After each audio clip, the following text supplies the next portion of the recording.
ಕೀರ್ತಿ ತನಗೆ ಪ್ರಿಯವಾದ ತರಕಾರಿಗಳನ್ನು ಹಣ್ಣುಗಳನ್ನು ಖರೀದಿಸಲು ಮಾರುಕಟ್ಟೆಗೆ ಹೋದಳು.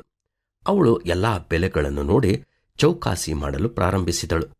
ಈ ಹೂಕೋಸಿಗೆ ಎಷ್ಟು ಎಂದು ಅಂಗಡಿಯವನಿಗೆ ಕೇಳಿದಳು. ಅವನು ಇದಕ್ಕೆ 25 ರೂಪಾಯಿ ಎಂದು ಹೇಳಿದನು.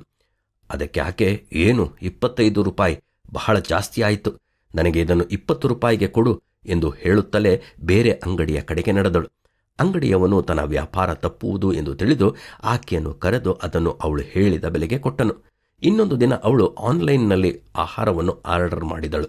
ಆಹಾರದ ಬೆಲೆಯು ಬಹಳ ಜಾಸ್ತಿಯಾಗಿತ್ತು. ಆದರೆ ಆಕೆ ಹಣದ ಬಗ್ಗೆ ಯೋಚಿಸದೆ 1,000ಕ್ಕಿಂತ ಹೆಚ್ಚಾಗಿ ಆಹಾರವನ್ನು ಖರೀದಿಸಿದಳು. ಅದೇ ರಸ್ತೆ ಬದಿಯ ಮಾರುಕಟ್ಟೆಯಂತಿದ್ದರೆ ಅವಳು ಬೆಲೆಗೆ ಚೌಕಾಸಿ ಮಾಡುತ್ತಿದ್ದಳು ಎಂದು ನೀವು ಭಾವಿಸಬಹುದು.